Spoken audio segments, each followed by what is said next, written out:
The Philly suburbs real estate market. What's happening in the Chester, Montgomery, and Delaware County areas of Philadelphia? Let's take a look. One of the things we talked about in July was a shifting market. That crazy acceleration had slowed down, and we see more of the same in August. August is typically a slow month in real estate, but the prices kind of stagnated a little bit and even dropped slightly, about 2 to 5%. These are the numbers for Chester County. The volume of transactions has dropped considerably. The buyers are taking a pause. This is when everybody's stepping back and saying, oh, this crazy fluctuation, crazy increasing prices, what's going on? What is the Fed doing with the rates? Let's take a pause and see what's going on. So some of it was the buyer fatigue as well. The buyers kept putting in offers and they were just fatigued and they just stepped away from the crazy market.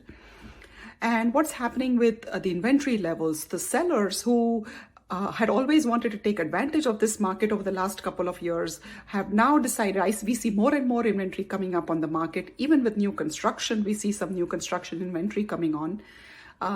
But the market has already shifted a little, so it is not quite absorbing at the same rate that the sellers are putting it on the market. So now we see the inventory levels are rising. And how much are they rising? What does it mean for everybody? Here's a chart that shows that if you have 7 months of inventory or more, it is considered a buyer's market. About 5 to 7 months is considered a normal, steady market. And anything less than 5 months inventory is considered a seller's market. So folks, what we'd had in the last couple of years was almost a 1% inventory. So the demand far exceeded the supply that there was barely 1 month's inventory on the market. So when we say we're talking about steady increase in inventory, even if we go from 1 to 3%, even if you go from 1 to 3 months worth of inventory, it is still considered a seller's market. So we're still in a seller's market. We haven't quite shifted there yet.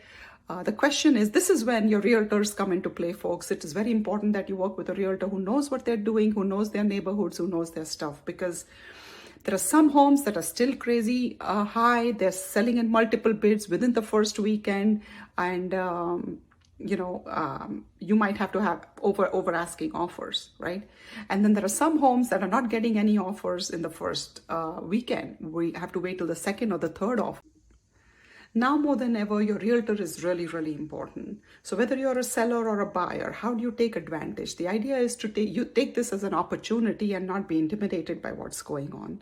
So understand the market trends, and then if you're a seller, understand where you want to list it, what kind of advice you're getting from your realtor, what kind of marketing the realtor is willing to do for your home, what kind of follow-up and process that they have to keep all your loose ends tied up in your deal, what kind of reputation they have. All of these come into play now in these shifting markets.